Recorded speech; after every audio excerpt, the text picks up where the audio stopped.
Good morning, everyone. So I'm going to do a bit of a shuffle now. Morning I want to use for customs, and during the afternoon I'll do balance procedures. Otherwise, no. Morning onwards it'll be procedures in GST. So I thought it will be better we do questions, number-based ones in the morning. During the afternoon we can do procedures. Okay, that's the plan. So that we get like solid time. Otherwise, you will have that diminishing marginal utility will start hitting. You have learned that rule, right?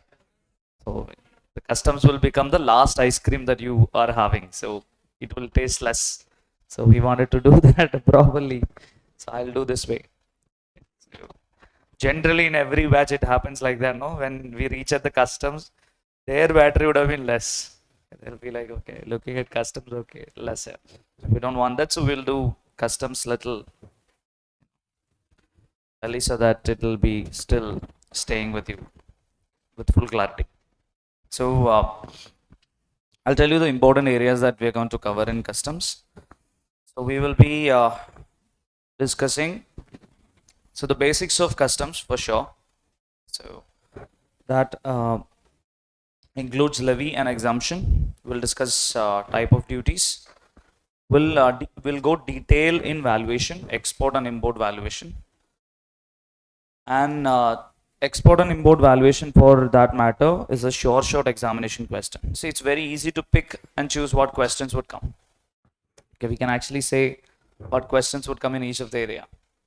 So if somebody is setting up a question in customs, they will definitely ask you a question from valuation.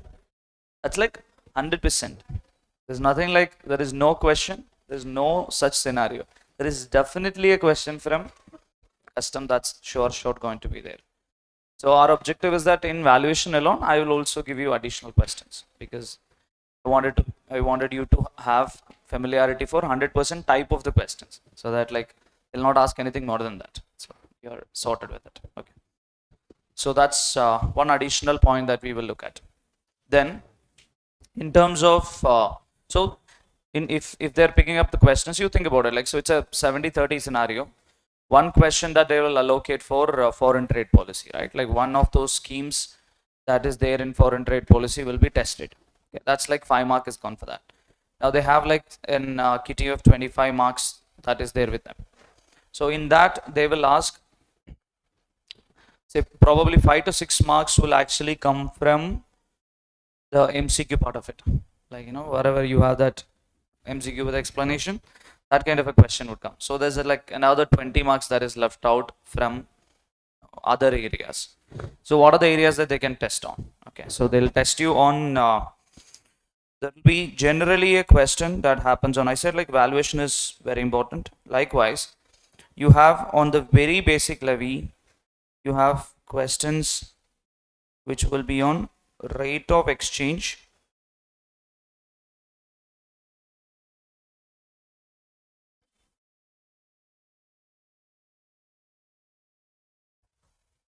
rate of duty. So these two areas are also being tested, you know, in most of the examinations. So one question from that is also kind of a part of the overall questions. Then they'll ask you in procedures, for the new syllabus, the questions are most likely expected from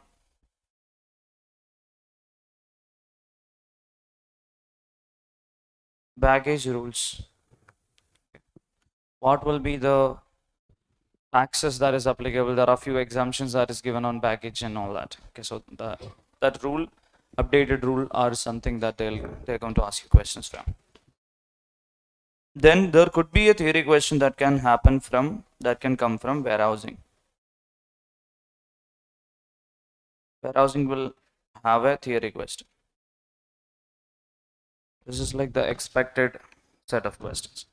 And one question will come from duty drawback, refund, on and off. If they want, they can ask. If they don't want, they don't want to ask. Okay. And in case of procedure, there is also one more area where they're asking question, which is similar to that we have learned in GST, provisional and final assessment, interest computation, and refund computation. That's also another area where they're asking questions. But it is slightly different. You don't have structure like GST in customs, right? In GST, what is the periodicity of payment of taxes? What is the period in which you pay taxes in GST? Monthly basis, right? But you don't have monthly payment. You do have for certain people in customs.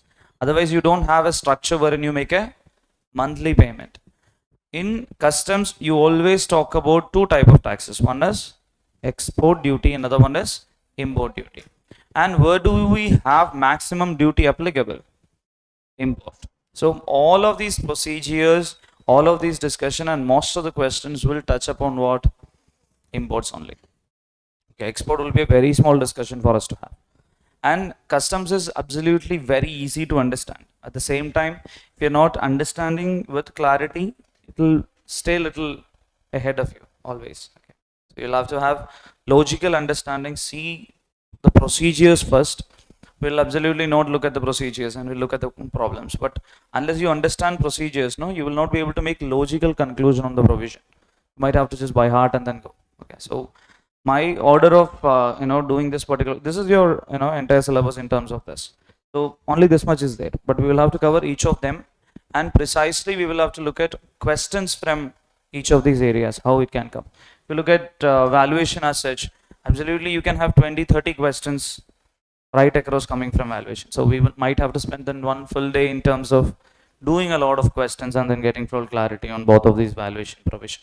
We'll push that for the next day, but then I'll do the whole basics of customs and in and around all the provisions in the first sessions itself. Okay. So this is it. If you want to just take a summary of what is left out for you in discussion for customs. Okay.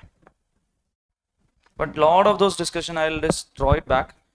Only thing is that I might keep sounding GST, but you'll have to correct me saying that customs. Because it generally happens that I will just say GST. Then normally comes it like that for me. In every classes, people used to say, sir, customs. Yeah, customs. Okay, so.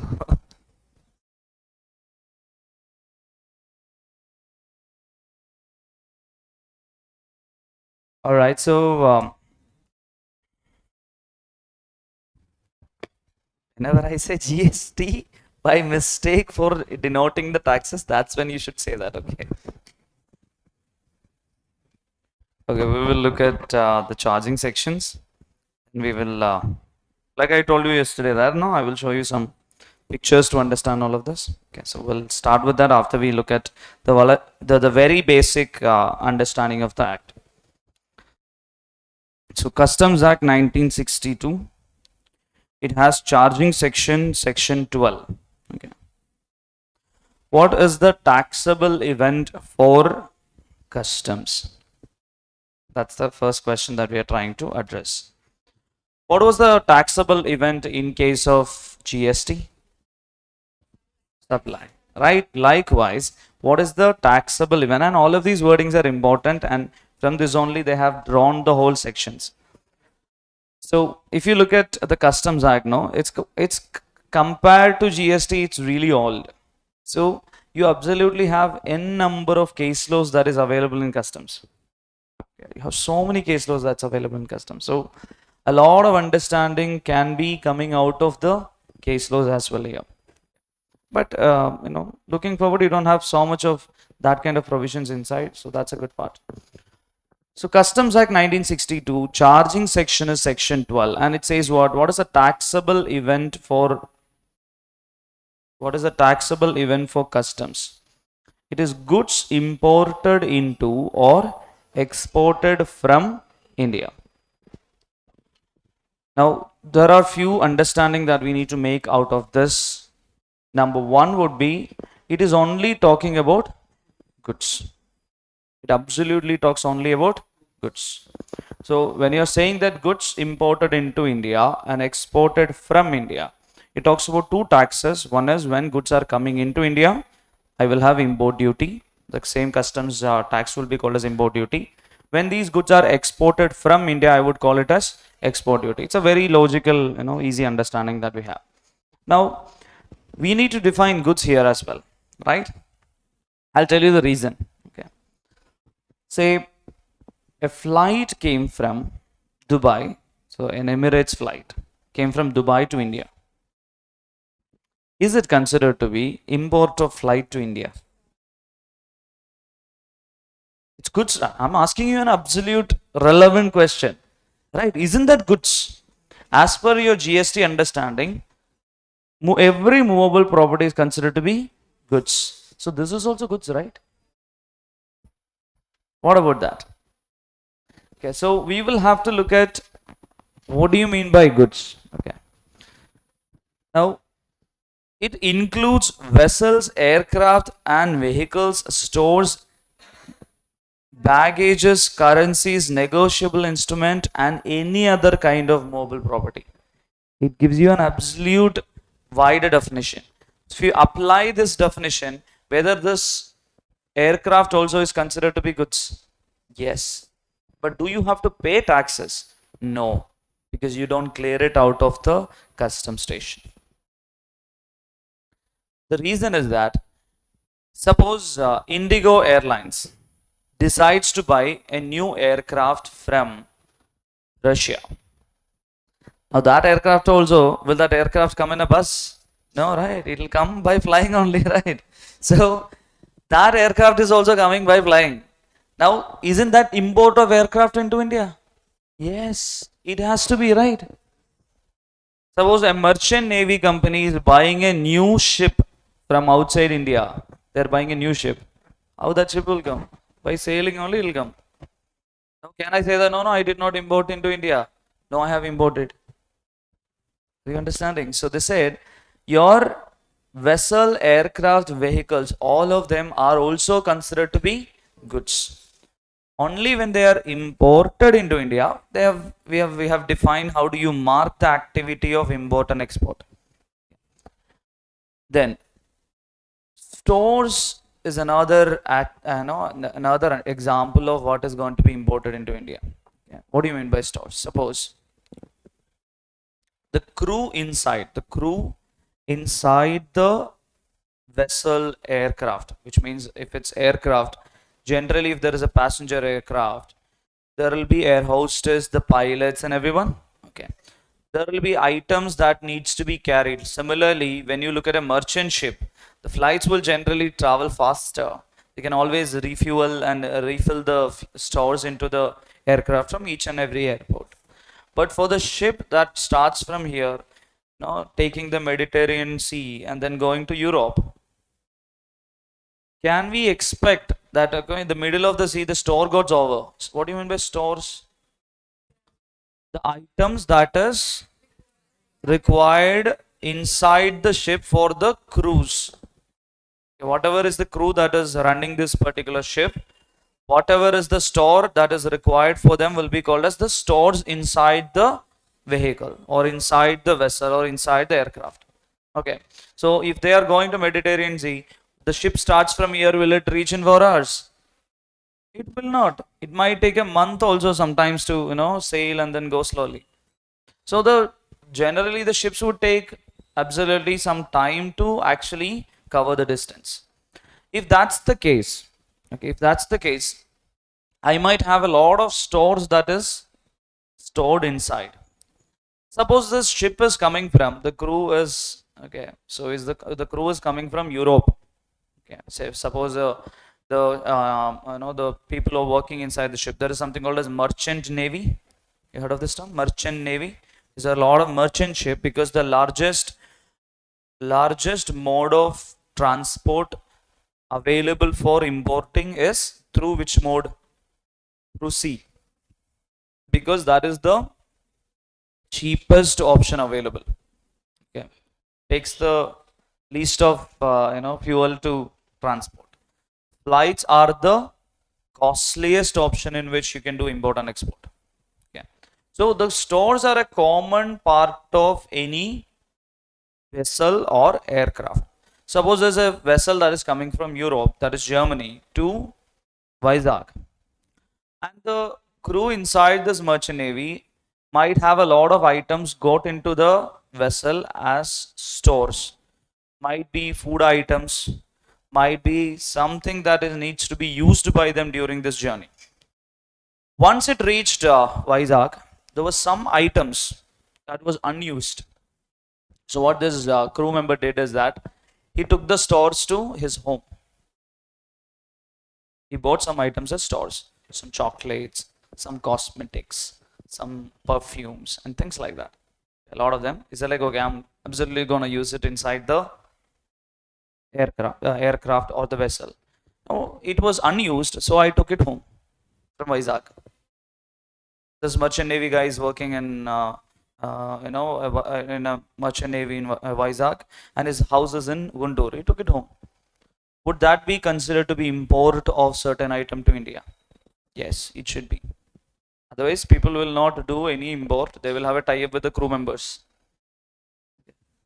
Indians will absolutely look at options wherein they can, take those things. Okay, so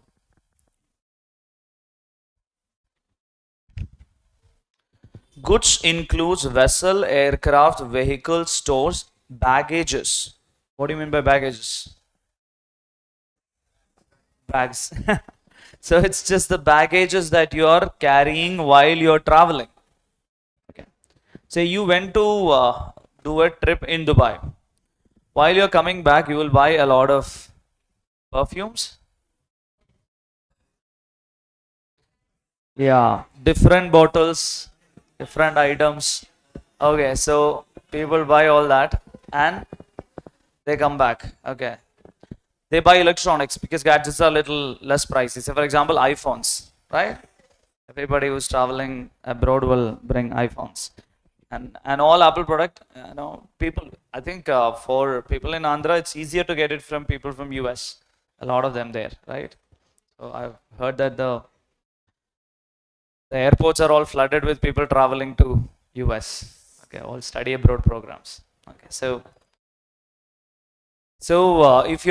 if you're allowing people to carry goods while they are traveling and say that that will not be considered to be import, the study abroad program will become import export program.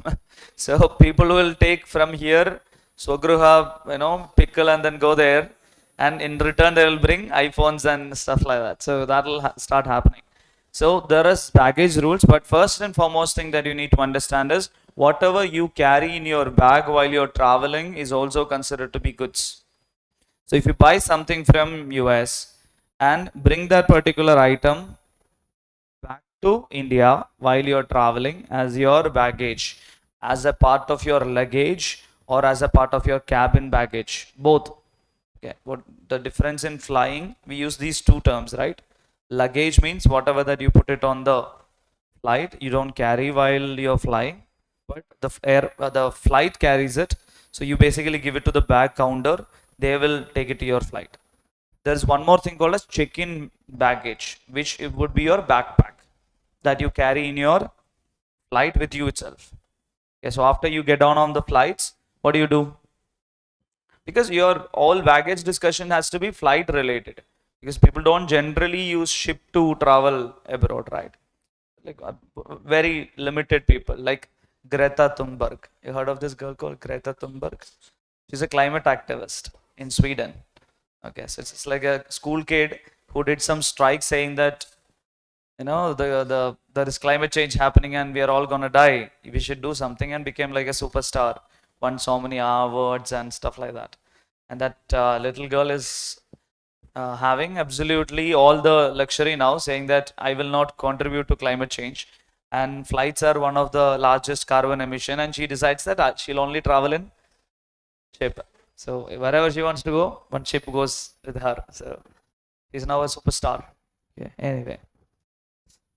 Climate activist. Okay, so absolutely people don't do that. So it's all generally the flights. So whatever you bring in your luggage, the bigger luggage, that you give it to the flight counter and they take it in your flights, or whatever you carry as a backpack, or like whatever you put on the top shelf of the flights while you're in the flight, all those items inside it will be considered to be baggage. It will all be considered to be goods.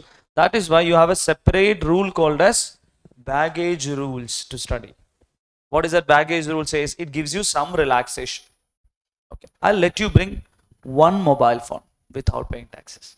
I'll generally allow you to bring items worth 50,000. General allowances. You bring it without paying taxes, no problem. Likewise, they have given you some allowances that you can use. Okay, I will let people bring some liters of liquor. Okay. That's why people divide it, and then bring a lot of liquor from outside. So all of this, all of these rules I'll teach you. Okay, useful rules I'll teach you. Okay, so whenever you're traveling, you should know. Otherwise, what happens is that's why in the airports and all that, you would find a lot of people try to bring gold with them, and they get caught. Okay, so every now and then in Kerala airports, it's a very common scenario. I don't know whether it's the same here as well. Must be every airport, human beings the same, right? They'll try to do all this. Yeah, so I used to tell people that to learn customs procedure, this is Tamil movie which talks about how there's a common wordings that I'll teach you called as smuggling. You heard of this word, right? So smuggling is, yeah, that's also therein. That is like prohibited goods. That's a slightly different stuff. But people generally smuggle things without paying taxes. And there is this movie called, I don't know whether it's been made in Telugu as well. But there's a Tamil movie of Surya called as Iron. It's there, right? Yes, Surya Tamanna, exactly. Yeah. So that movie, yeah, yeah, they do, they do all that. Okay. So in that movie, they show exactly all the customs procedures across where they are the dogs, where they are getting. So they'll try to, take out the goods or take in the goods without paying any taxes. That's the whole idea. So people do a lot of things, no, under the wig and all that. They'll put gold and then come diamonds. Okay. Anyway, so prohibited goods we have a different provision. It's not just customs. Okay. Now goods includes vessel, aircraft, vehicles, stores, baggages. It even includes currencies and negotiable instruments. Unlike your GST law, which says that goods are excluding currencies, money is excluded. It's all included here.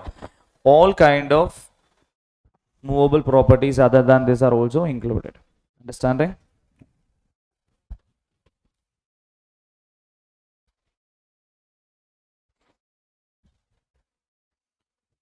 I'll talk about a couple of more type of products. Then we'll come back to this.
So section 21 talks about, now I've already explained you what are the goods that comes under customs. Now I'm going to talk to you about special kind of goods coming into India. There are four of them I've listed here. Number one is derelict, second is jetsam, next is flotsam and wreck. We'll try to understand what are these.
Okay, we'll read what each of them are and then we'll look at one picture to understand that.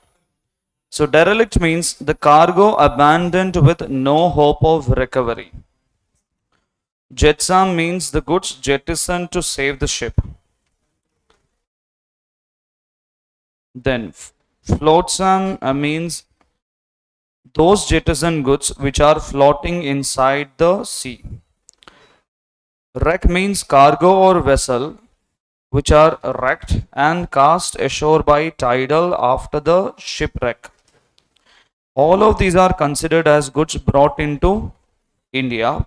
It is considered as import unless proved for any exemption. So the question here is, it's little difficult to track down import, especially when it comes to import that is happening through the sea, because sea is quite vast, right?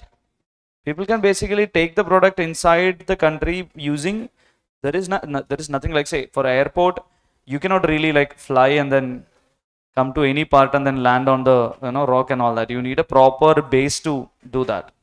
But when it comes to sea, you basically can be on the outer part of the sea and then take one smaller boat there, get the goods and then get to the shore and then take the goods inside. So there could be a lot of illegal imports that can happen through the sea. So they wanted to tell that. So the question that was asked is, what if somebody who went for doing fishing inside the sea gets some product from the sea and then they take it home. Okay, suppose some fellow is saying that he has gone for catching the fish in the sea and he saw one box floating around in the sea. He took the float, opened it, it was an iPhone.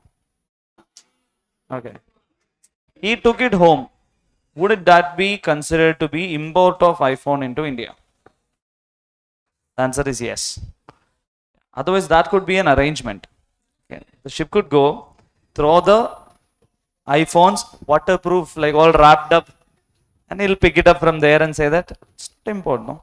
So that's what they're trying to, pick it up here. They said section 21 talks about special kind of goods. The first one is called as derelict. What is the term?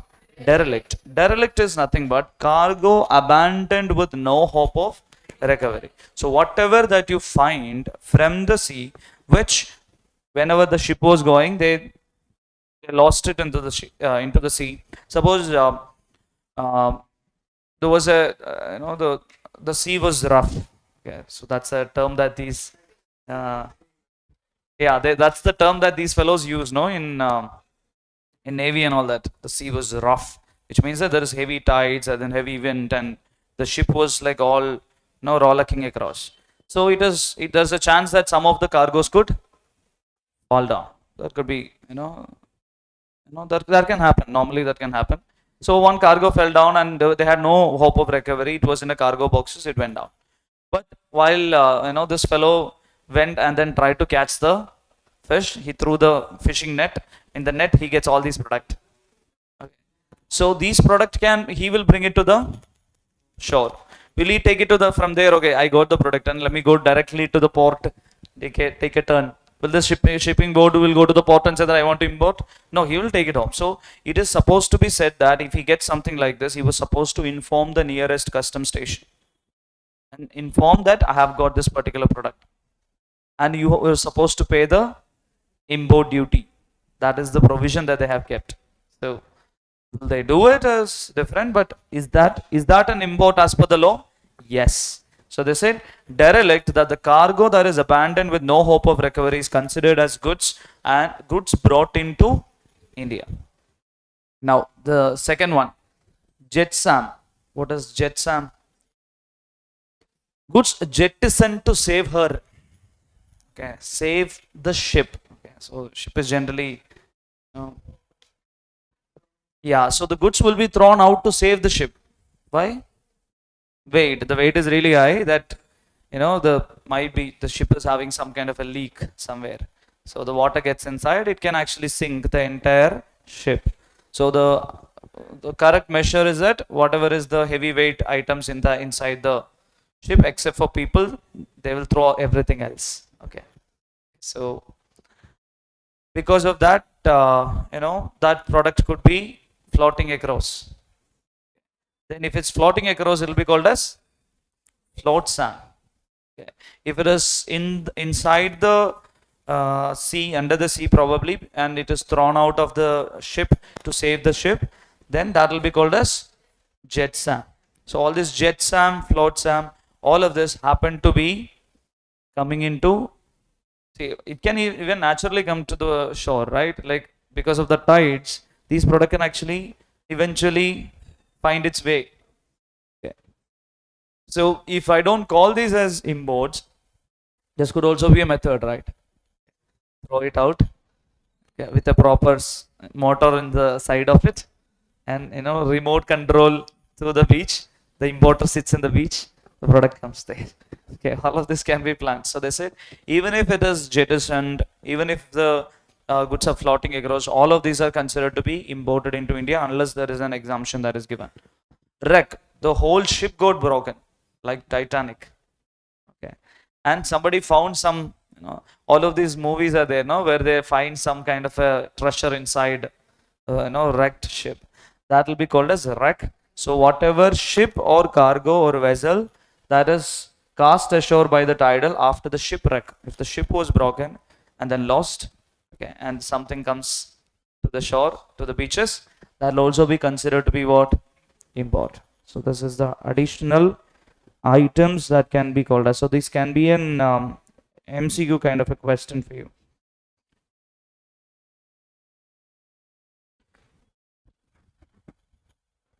Section 21, these are dealt as if they were imported into India unless it is shown to the satisfaction of the proper officer that they are entitled to be admitted duty free.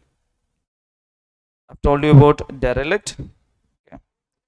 That is the items that is gone out of the ship. Okay. Jetsam.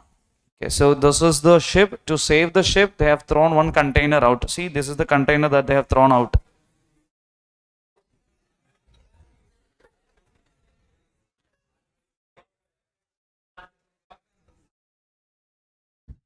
There's supposed to be a picture here where they're floating. Okay, then it will be called as flotsam. Okay, but unfortunately, the floating engine had an issue, so assume that it is floating. Then wreck. Okay, so this is one part of the Titanic that is wreck, and then you can see it. So derelict, jetsam, flotsam, and wreck, all of them are considered to be imported into India. That's the whole discussion.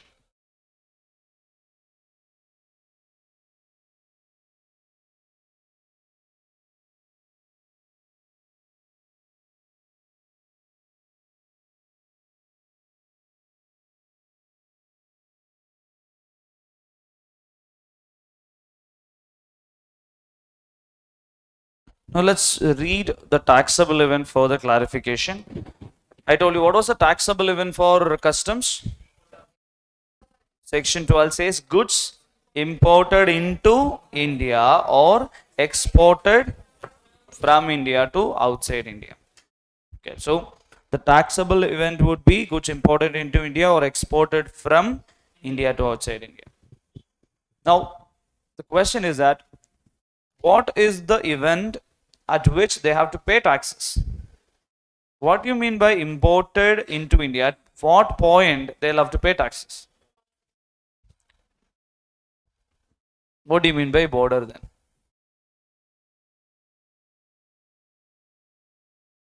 Okay, so when should I see? So the goods will be coming from outside India. What is the border that it has to cross? Say it is coming by vessel. Yeah, if it is coming by vessel, we have India extended into territorial waters, right? We have territorial waters. Even beyond that, I have told you there's something called as Indian customs waters. Then there's something called as exclusive economic zones or continental shelf of India. So at what point the activity of import starts and at what point the activity of import ends and it becomes part of the Indian goods. Similarly, the next question would be what will be the point where the export starts? What is the point where export ends? You need to understand this, no? Okay, so for that sake, we will start understanding what is India. Okay, once again, same discussion we had in GST, but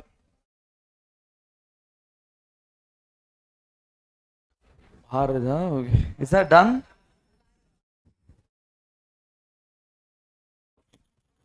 Is that thing passed already? All right. I saw them fighting. I don't know because we never know. In between, it could be passed also.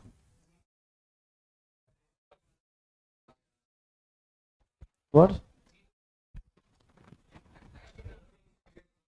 G20 leaders? Ah, the president, right? Yeah, that I've seen. That I've seen on the news.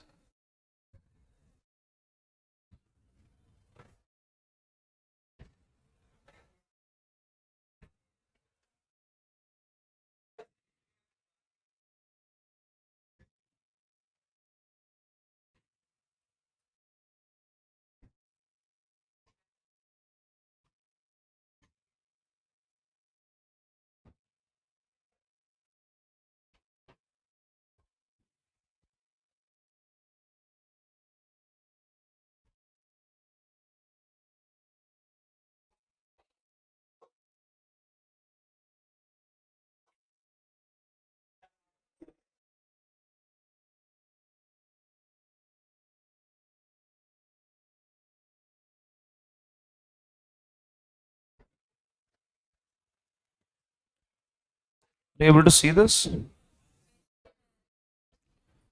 Okay, so let's look at what is understanding of all of this. So India is extended from the sea baseline to 12 nautical miles and it will be called as territorial waters. So India is extended up to territorial waters. From territorial waters, another 12 nautical miles is called as contiguous zone. So this entire 24 nautical miles, including the 200 nautical miles where you have some designated areas like continental shelf of India, exclusive economic zones of India. This is called as customs waters. Why is it called as customs waters? What's the relevance of both of these definitions under customs? Number one, in GST, we never wanted to define something as customs waters because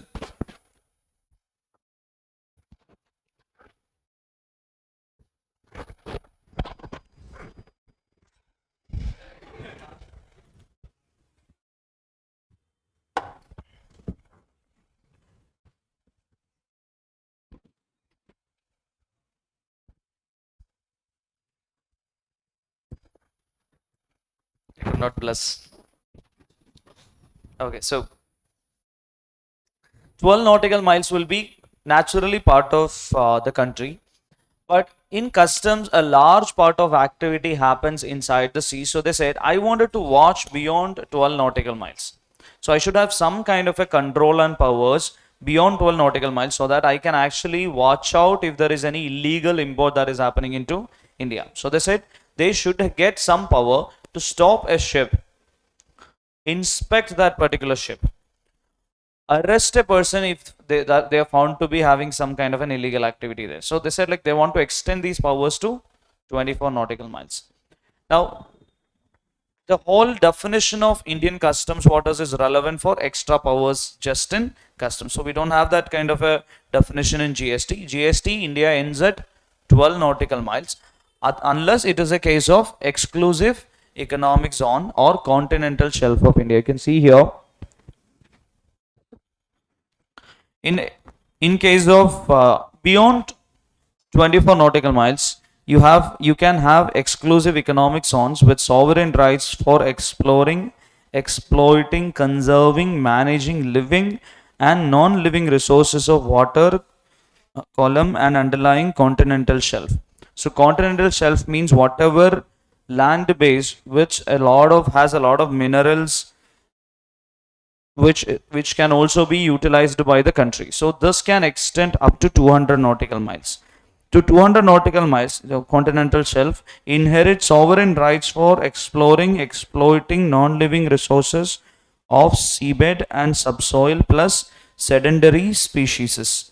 So which means that up to those designated areas which are called as EEZ, they can actually go and explore living and non-living resources. The country can do it. So India has designated certain areas EEZ, certain under those sea, whatever area that they have actually designated it as continental shelf. In these areas, whatever activity that happens will also be considered to be activity happening in India. This is understanding. Beyond this 200 nautical miles area, whatever sea area is available will be called as what? High seas.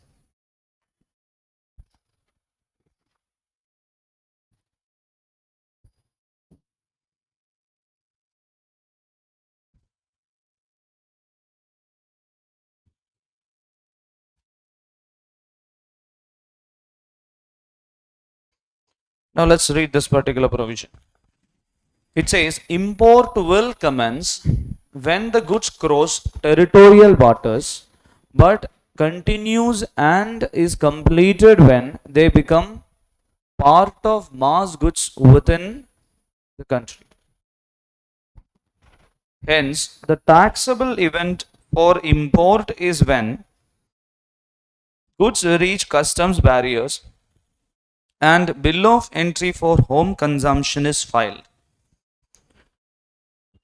In case of warehouse goods, customs barriers are crossed when it is taken from warehouse to the mass of goods within the country by filing bill of entry for home consumption from warehouse. This is given in Kiran spinning mills. Not Kian, it's Kiran.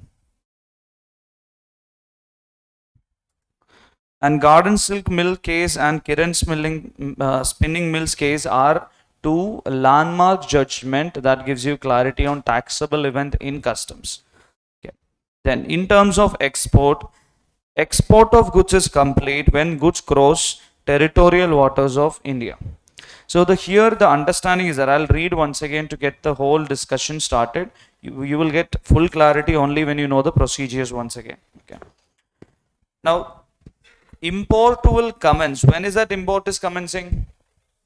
When goods are crossing territorial waters. So they are trying to give you understanding based on import using vessel, okay, sea route.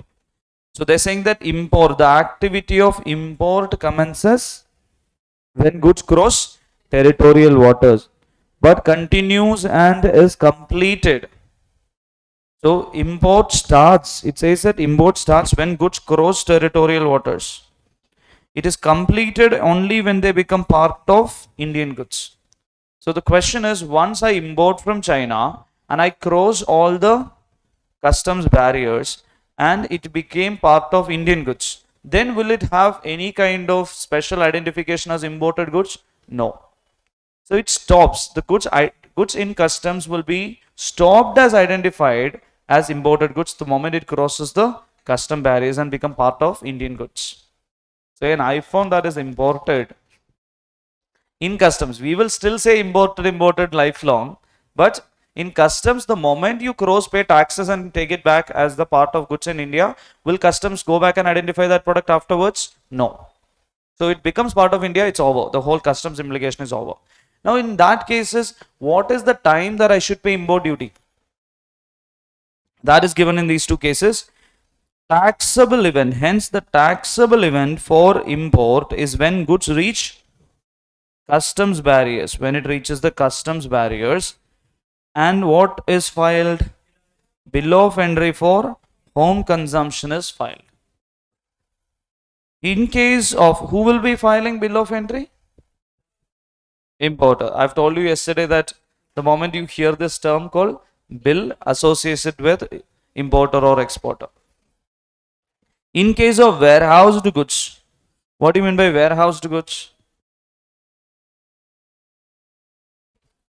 I have two options once I do import. One is that import and clear it for home consumption. What do you mean by home consumption? I'm actually clearing the goods outside the port and using it for consumption inside the country. That's called as home consumption. Does not mean consumption at your home. Can be your factory. It can be any places in India. But however, I might have done import before I actually wanted to use. Suppose I wanted to use my product in terms of, I wanted to use my product in March month, but I have already imported in Jan itself. Now if I clear it in January, I might end up paying taxes. So I have another option, keep it in the customs warehouse and execute a bond. Okay, so you enter into a different bill of entry called as into bond bill of entry, and then you can keep this product into the warehouse and pay taxes only when you clear it from the warehouse. So those goods are called as warehoused goods. Now in case of warehoused goods, customs barriers are crossed when it is taken from warehouse to mass of goods within the country by filing bill of entry for home consumption from warehouse. Now we have defined Indian customs waters. I've told you now Indian customs water extend to 200 nautical miles. Water extending to sea up to the limit of exclusive economic zones. Okay, so 12 nautical miles territorial water, contiguous zone, including EZ. So this first 24 nautical miles and EZ will also be now considered to be Indian customs waters. What are the additional rights that they have? Power to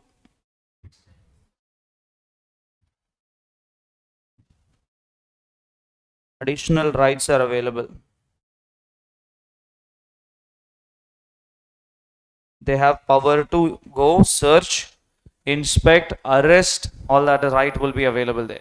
That's why if you've heard of this news some time back, there was one ship that was available. It was actually playing around. There was a New Zealand ship. It was playing around in the coastal part of Kerala, and people were shot. I don't know whether you've heard that case was going. An Italian ship. Okay, it went to the coast. It was not supposed to enter into the Indian territory, 200 nautical miles, without any permissions. But it actually entered, and they said that it is a Navy ship. It was some study that they were doing or something. But they were asked to surrender, but they did not. So they were actually there was some gunshots that was done on the sea, and then one person died or something. It became a big international issue altogether. So they were finally, the other two were captured, and then they were released later when the Italian government was involved. Export of goods is complete when goods crosses territorial waters of India. Okay. Now let me show you this. This understanding will be complete only when you see the customs procedure. Okay. I'll show you the customs procedure, but I just have to log into the system.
Okay, so let's recap the same discussion with one set of presentation. I'll show you across how the activity of import happens. So once you get hold of exact activity of import, then all related provisions will become easy to visualize. Shall we?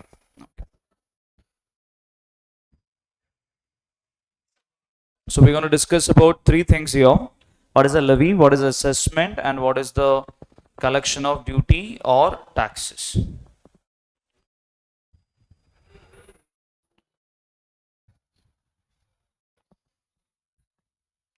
So very important point in terms of levy is that the charge of customs duty is actually on the goods. So eventually what happens is that if you don't pay the taxes, you basically don't get the goods. Okay.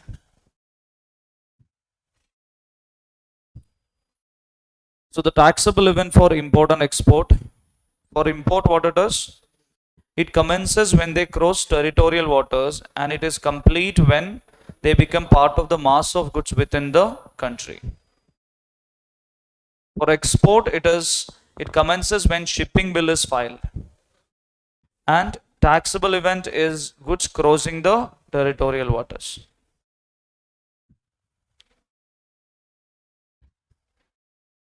So there are two judgments that is relevant. One is Garden Silk Mill case, which talks about goods cleared for home consumption, and Kiran Spinning Mills talks about when should I pay taxes when it is a warehoused goods. Okay. Now we have another definition called as who is the person in charge. In case of a vessel, who is the person in charge? Master of the vessel. In case of aircraft, it is commander or pilot in charge of the conveyance. In case of train, who is the person in charge? Person in charge, or we call it PIC. Okay, it's relevant to understand person in charge because he has some responsibility when it comes to import. It is the conductor or the guard or the person having chief direction of the train. Okay, the conductor is the in terms of goods train. It's not like now the passenger train I'm talking about. In case of any other conveyances, it will be the driver or person in charge of that conveyance. Like road, if it's truck and all that, who will be the person in charge? The driver.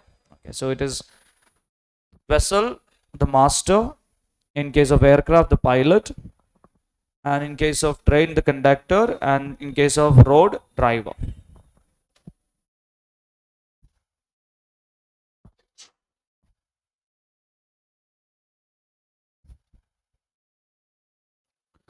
Now let's look at the difference between clearances for home consumption and clearances for warehousing. Clearance for home consumption means cleared for utilization or consumption. Okay, that's the meaning of that word.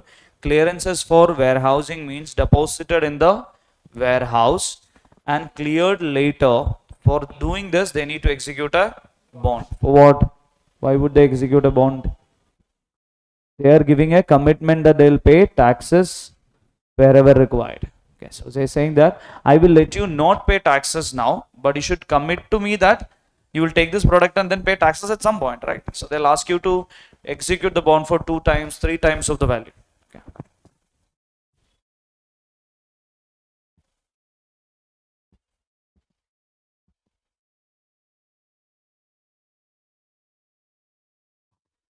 Now, what do you mean by assessment? Assessment of taxes means quantification of the amount of duty payable.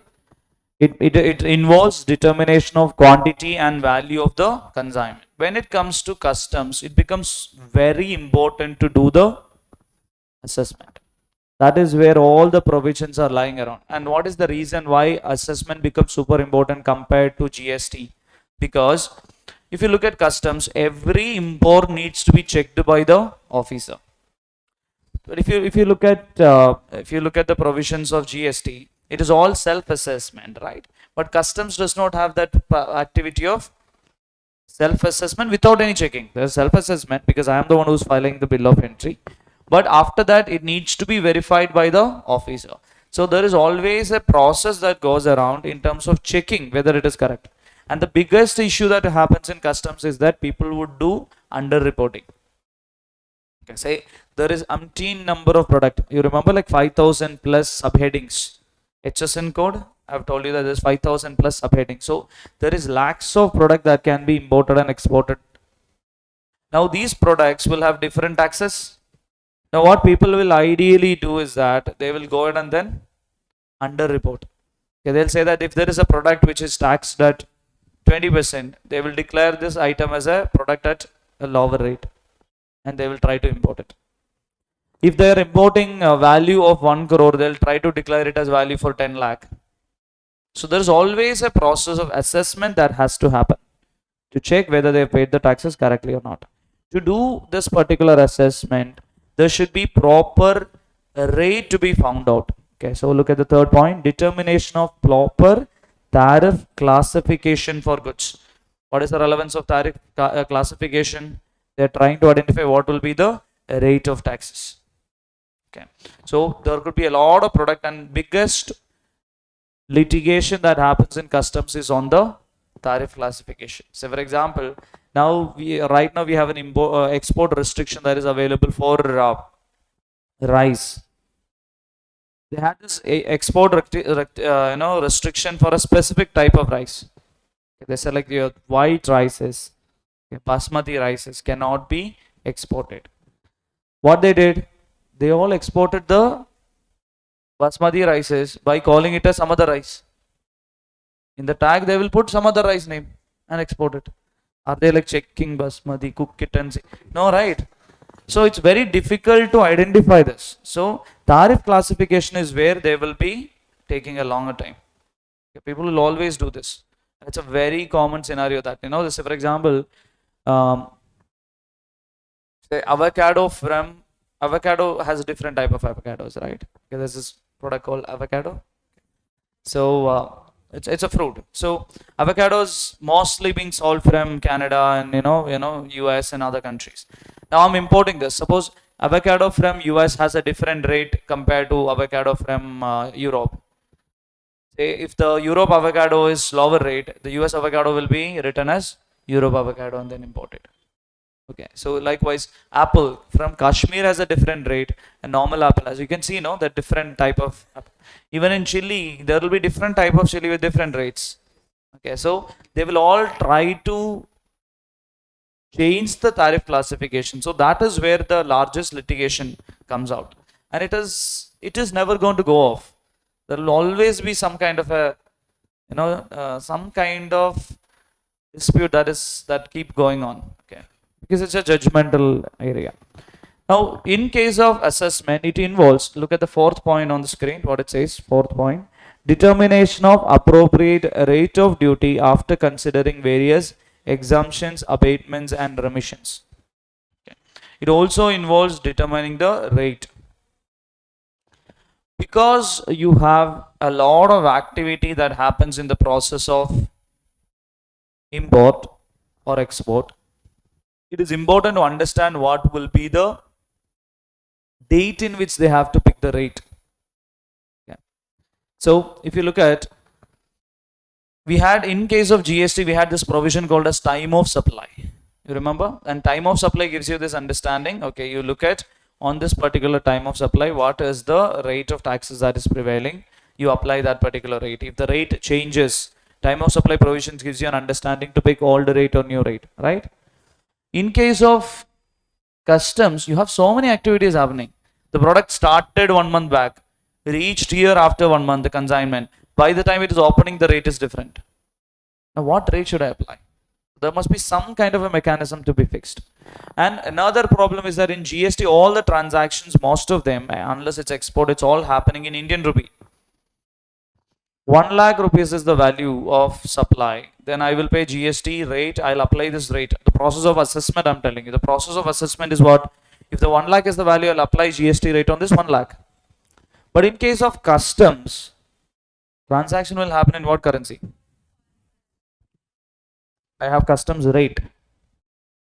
Basic customs duty and all is available. On what I'll apply this rate? Say I'm importing something worth $10,000. I apply the rate on this $10,000, I'll get the value in dollars. Can I pay customs duty in dollars? No, I'll have to pay it in Indian rupee. So I'll have to convert this dollar value into Indian rupee for that. To convert that, I need a exchange rate. So there will be two decisions additionally to be taken. The decisions needs to be taken is what is the quantity, what is the value, what is the tax rate, and what is the exchange rate. These many decisions are required for assessment. Understanding? Okay.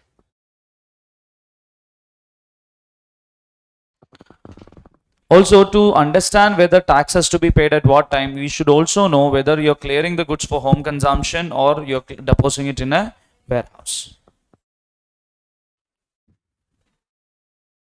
Rate of duty discussion we can do after we look at the procedures.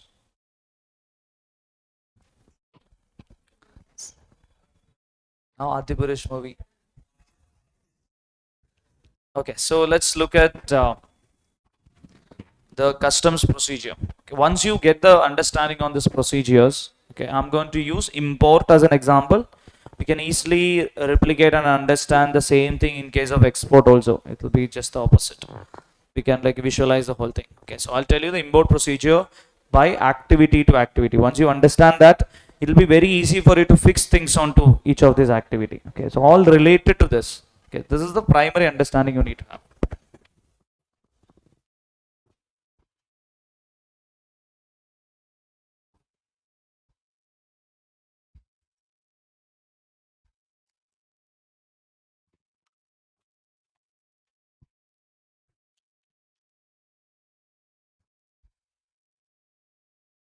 So, what is the first and foremost process of import? Where it starts?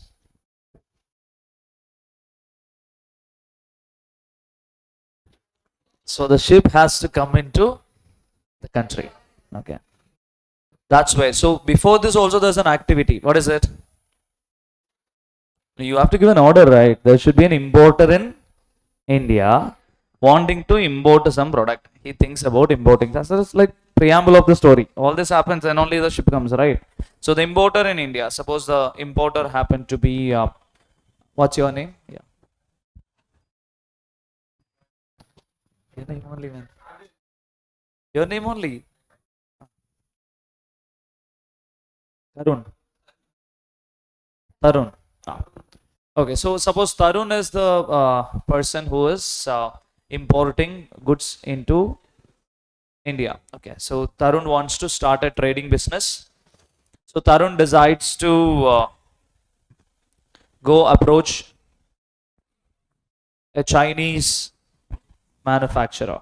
Okay, Chinese manufacturer for some electronics. And Tarun gives an order. So these are the activities that happens initially. So Tarun flies to China, visits some factories there, and tries to make an order in China. So this Chinese factory he places an order. That's the first activity before the import starts.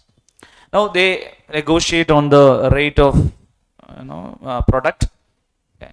Keeps the product rate done. And either he will be arranging a transportation or the Chinese counterpart could be giving a rate which is including transportation. So the Chinese counterpart, the shipping company in China, they will be taking the goods from his exporter in China. So he's an importer in India, he has an exporter in China. So the Chinese exporter arranges for the transporter, the C&F agent, clearing and forwarding agent there will be picking up this particular product from them, doing a packing, and put it into, have a contract with a shipping company who will take product from China to India. So the product will be slowly coming from China in a ship. It is coming to India. Like you have seen, it has entered the sea. Okay. Now it has to be docked at a place called as port. Right? It cannot be going into any other places. It has to go to a port. Who's this person? Person in charge of the vessel. Who's this person in charge? Master of the vessel. So he's the master of the vessel. Who's this person? Yeah, we have a officer in customs. We will call him proper officer. Proper officer of the customs. It can be any officer depending upon what is the category. It could be any officer. We'll say that the relevant officer. The law talks about relevant officer. The relevant officer is called as proper officer. So he's the officer in customs. Now the first activity that happens is that activity number one that happens is master of the vessel carrying the goods calls on the port and files arrival report and import general manifest with the customs authorities. The first activity would be the master of the vessel calls up. Okay, once he reaches so the port has different places. Now the port also has like an airport The seaport also has a lot of rules that governs this particular operation. Now in seaport also we have like areas of parking. Okay, so you know that, like, the airport, in the airport, if you wanted to park one particular aircraft, you will have to pay parking fees. Okay, so they'll pay parking fees. Likewise, in the port also, in seaport also, if you want to enter inside the seaport, you might end up paying a charges. And if you are stopping at some places for more time period, you will end up paying more time. Okay, so more and more. So that's why they will, so most of the ships will not enter and then occupy the dock. Say they call this particular place where they occupy is called as dock. Okay, so they don't occupy the dock, they will be in the outer sea. Okay, all of these are the terms that they use. Outer sea means they have not entered into the port. In the outer sea, they will anchor it. Anchor it means they'll put that anchor. Okay, so they'll put the anchor down in the sea so that the ship does not move based on the tide. Okay, so it will be there. It will be anchored in the sea. Now, after they get a parking place, during the time they are in the outer sea itself, they can, if they want, they can share the details called as, what is that document called as? Import General Manifest, IGM. What is this? What are the documents that, what is the details that this IGM contains? That's also a discussion that we should have. What is that IGM contains? IGM contains details of all products that are available. It contains details of all products that are available in that particular vessel. You tell me what kind of products will be available in that particular vessel. What are the type of products that will be available in that vessel? No. They will have goods that are going to be imported into India. They'll also have stores. Right? They'll also have stores. They have to give details of what are the product that they have. Okay, so what are the containers that they have inside the vessel which is meant for import into India? That will be separately shown. They will also show how much of stores are there for the crew that is there. They'll also show sometimes these particular product would not be meant for India. Reason, suppose a Chinese ship is coming from China to Vizag. Also from there it might go back to some other country. Suppose it is going to Sri Lanka, or it is going to South Asia, some Thailand or some other places. So it is actually on a transit. What is the term that we use for that? Transit, which means it is coming to India. From there the same ship is going to another place, so it is transit. So it would contain in their IGM, it would contain what are all details? It will contain the details of goods that are going to be imported into India, goods that are going to be the stores inside the ship, the goods that is meant for transited to another country. It will also have certain goods which is going to be transshipped. What is the difference between transit and transshipped? Not necessarily. Outside India also I can do transshipment. Transship means I will take from this ship and put it in another ship, and that ship goes to another place. So that is transshipped. Transit means what?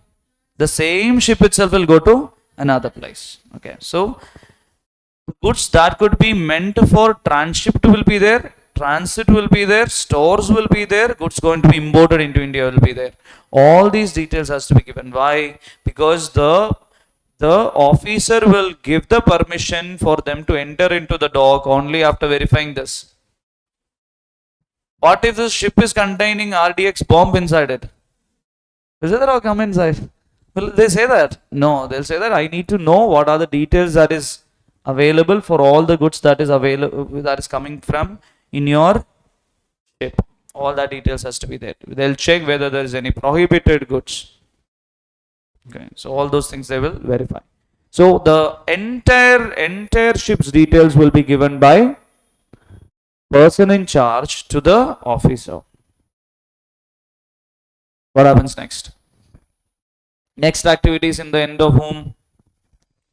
Who does the next activity? Customs authorities.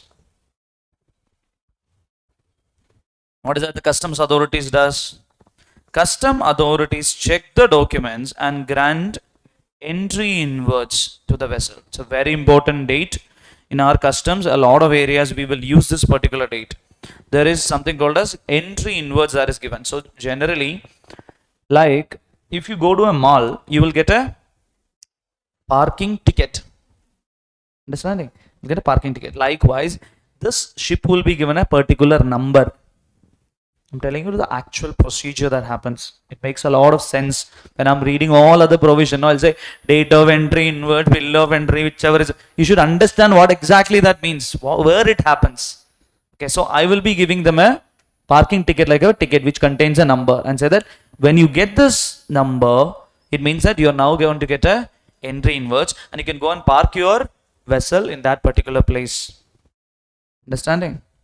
Okay, so customs authorities will check the document, grant entry inwards to the vessel, assign an IGM number to the manifest, and permit the master of the vessel to land and unload the cargo. What cargo they will unload? Whatever is going to be imported into India. All other they will not unload into the dock. Understanding? Okay. This is the second process. Okay, so the first process, it comes, this fellow gives IGM, this fellow gives entry inwards, and then allocate a number, IGM number. Activity number 2. Okay. 500 crores movie it is. Now, what is the third activity that happens? The vessel discharges the cargo into the custody of port trust authorities. So the moment it is unloaded, the product are going to be with whom? Port trust authorities. So port trust authorities are custodians for the goods. They are supposed to keep the goods which are unloaded, or safeguard the goods that is being unloaded. So they'll keep the goods there. Is it the warehouse? No. Warehouse is totally different. It is now within the port. It is unloaded. That's the understanding. Okay. So there will be a large unloading operation that happens like this. Okay. So there is these are forklifters that is being used, and all containers will be in big boxes. See, there are a lot of people here. No, you can see that all of those are doing extra work. People are forklift, very detailed it is. Okay, so next what happens? Next, another person gets into the introduction. Importer. Okay, the importer who wants to import the product, who has a lot of money with them. Okay, in our example it was Tarun who was going to do the import. Okay, so the importer has to do some procedure. The reason, if you look at the importers, will it have only one importer? Will it have multiple importers? Multiple importers. Like this importer, there will be thousands of importer who might have had some product to be claimed under that. Okay, there's one ship that has come. There will be, it might carry one person's entire product might be belonging to one person, or it can have products belonging to multiple persons. Now, I have to give the right product to the right person, right? So right now, where is the product? Port trust authorities. It is with port trust authorities. Now I have to go claim my product. That is so much of product. There should be some matching that is going to happen, right? Now, who has to submit what details? Importer has to claim his bill. So importer will have to go first, apply something called as bill of lading to the person in charge. Why? Because he is going to give him the title document. I should be able to attach my claim to the goods, right? I cannot go with, okay, I'm now going with, suppose Tarun is going with some invoices from a Chinese saying that I have my product there. No, the person in charge might have had some title of this particular goods when he is carrying the goods in the ship. He has to transfer that.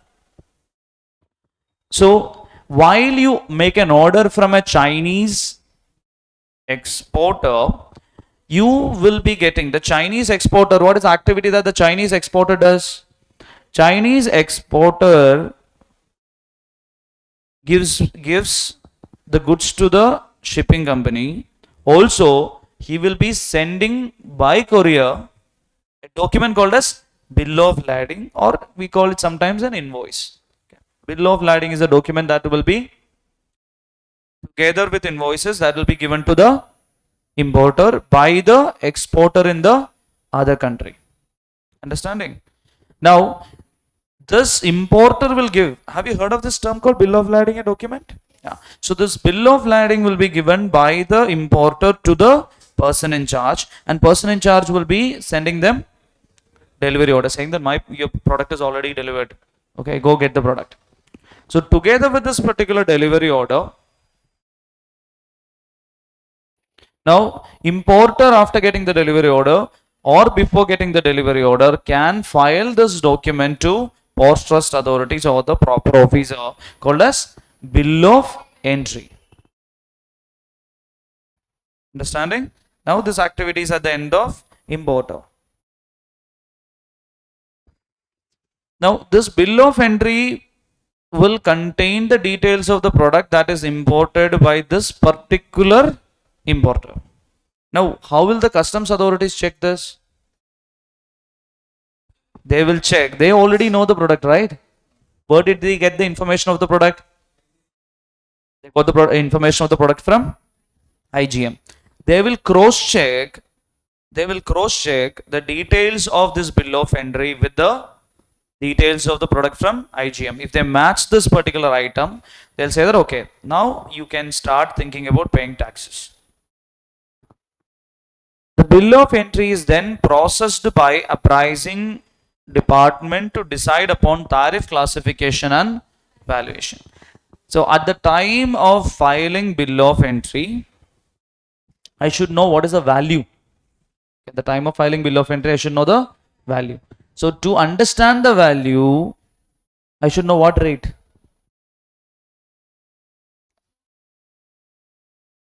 I should know what is the assessable value of this product.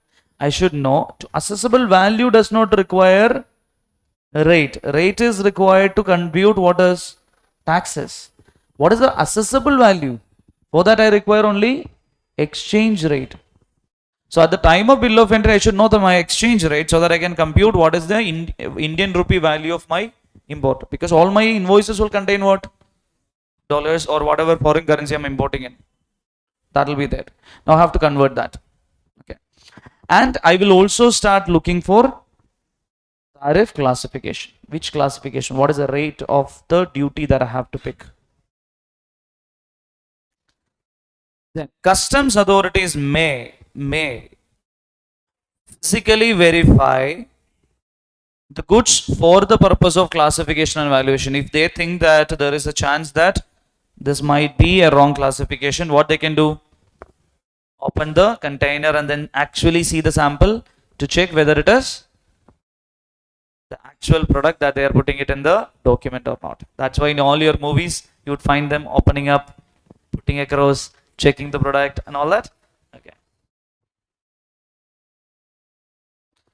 So far what are the activities that has happened? Remember the story?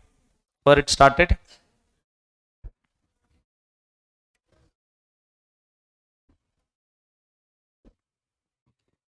Where it started? The ship arrived. Who? When one person came out. Person in charge, master of the vessel, submitted IGM. This fellow verified the IGM, gave an IGM number, asked him to come. He unloaded the product to the post trust authorities. The importer has actually gone to the master of the ship, Okay, God gave the bill of lading that he has, which claims the ownership, and this they will give delivery order. Okay, so bill of lading is the title document which claims that I have the ownership. Then delivery order will be given. Now with the delivery order, they will fill the bill of entry and give it to customs authorities. Determine what is the value, determine what is the tax rate, and if they want, this officer might open up and then physically see whether it is correct classification and value. Now, again, now tax is not paid, no? Okay, now what happens? Bill of entry is given. Bill of entry is gone. All this is classification, everything is done. We have to ask the question, what kind of bill of entry is this? What are the two type of bill of entry that is possible? Bill of entry to take it for home consumption, or bill of entry to put it in the warehouse. If it is bill of entry for home consumption, what also should be paid? Taxes are also to be paid. Customs duty should be paid to the customs officer. Okay. Repeat the story. If it is bill of entry for home consumption, first bill of entry is given. That's a document. And it's bill of entry for home consumption. Apart from that, customs duty is also given to the customs officer. Once customs duty is given, the customs officer gives a document called as pass out of customs charge, which means you've paid the taxes. Okay. Now with this importer can do what? Go to the port trust authority, because now the goods are with whom? Port trust authority. So once he paid the customs charge, this importer goes to the port trust authority and gives this pass out of customs charge. He has already paid customs charge, document will be given. Now, who's having the goods of this importer? Port trust authority. What should ideally be happening now? Port trust authority will give the goods back to importer. Then importer goes home. That is not there in the story. Okay. That is back end of the story. What if that's the case with what kind of bill of entry? Bill of entry for home consumption. Assume that this is not a bill of entry for home consumption. It is rather a bill of entry for warehousing. Now, what is the procedure? Again, importer. Importer gives bill of entry. Given. Bill of entry for warehouse. Will he pay taxes? But executes a bond. Bond executed. Warehousing bond is executed thrice the amount of duty, saying that I assure you that if at all something happens, I have already guaranteed you that I will pay you thrice the amount of duty. Okay, so there could be some, they are not doing any valuation or anything. So they said, if you give me a guarantee of a value which is 3 times of the duty that I was supposed to pay otherwise, then you can actually keep the goods in the warehouse without payment of duty. So the port trust authorities will keep the goods in the warehouse. Okay.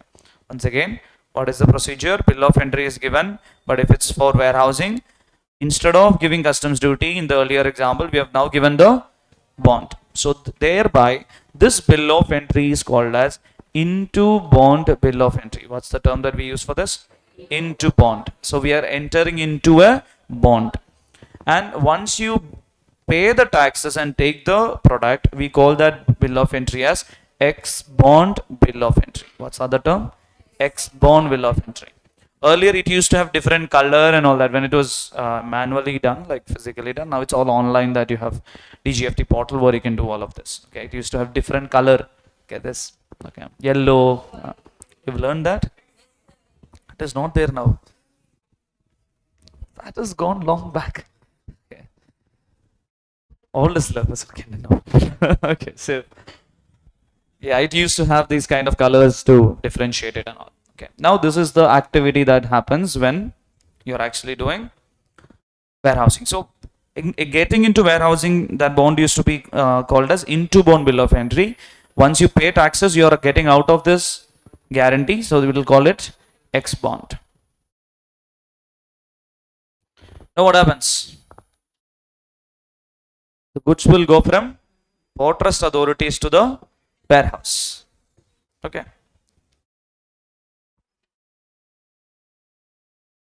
Now the importer has to take the goods from warehouses, so they'll have to file another bill of entry called as ex-bond bill of entry. They file this ex-bond bill of entry. Once they file ex-bond bill of entry, they'll also end up paying what? Customs duty. So they also have to pay customs duty. Now the goods will be given back to the importer. Understanding? From the warehouse. That's it. Okay, so this is the procedure for import. Okay. So first part of this interval interval has happened.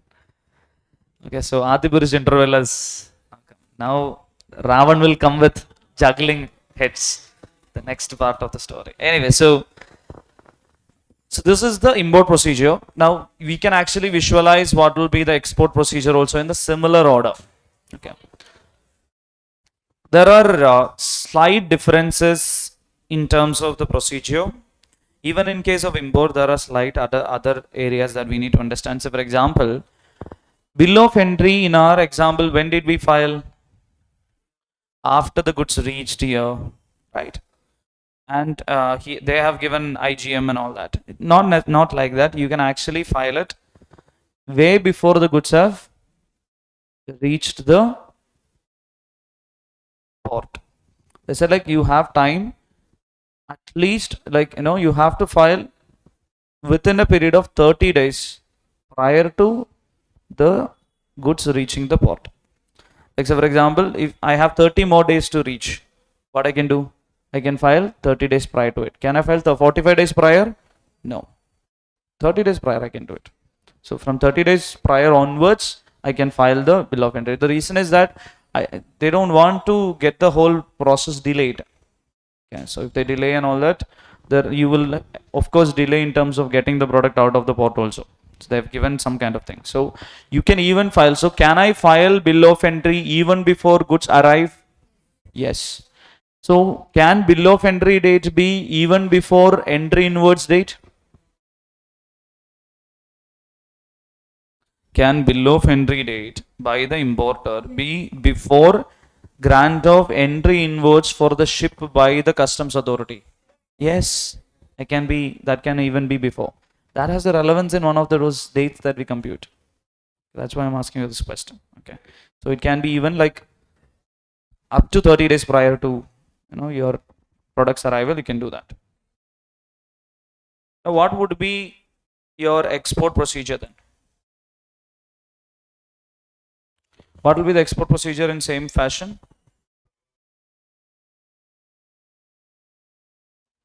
Your export procedure would be very similar to this. Instead of importer, you will have an exporter. An exporter will file what document? Shipping bill. Instead of bill of entry, it is shipping bill. Once you file shipping bill, you are allowed to take the product to the port. Once you take the product to the port, you will have to load this product to the ship. You will have to identify a shipping company, load the product to the ship, and while filing your shipping bill, you are paying taxes also. Once it has been loaded, this fellow who is person in charge of the ship will file a document. What was the document that is filed by a person in charge of the ship in case of import? IGM. Likewise, in case of export, he will file a document called as EGM. What is it? Export General Manifest, or we call it as export report. Export report.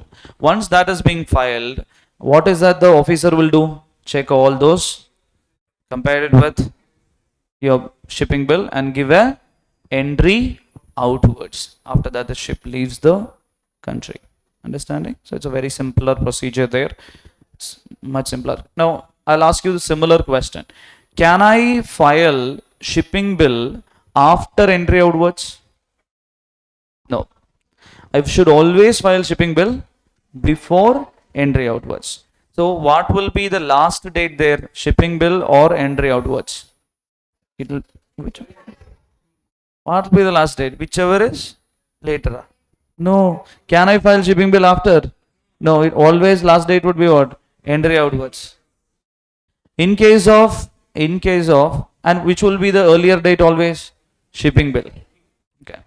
Now, similarly, in case of import, bill of entry and getting entry inwards for the ship. Which will be the earlier date? It can be either of them. I can file bill of entry before the product arrives. Then what will be the earlier date? Bill of entry. Can I file bill of entry after the product arrives? Yes. Then which will be the earlier date? Entry inwards. Are you understanding? So in case of import, my bill of entry date or entry inwards, both of them can happen at different time period, which means I can file bill of entry before or after. But in case of export, shipping bill can happen only before the entry outwards, before the customs officer gives permission for the ship to leave. Understanding? Okay, this has relevance in terms of picking up the rate and the duty and all that. Okay, so that's the procedural understanding you need to have. Only once you get this clarity in full, we'll be able to get the understanding. Now, go back to the provision that we have read.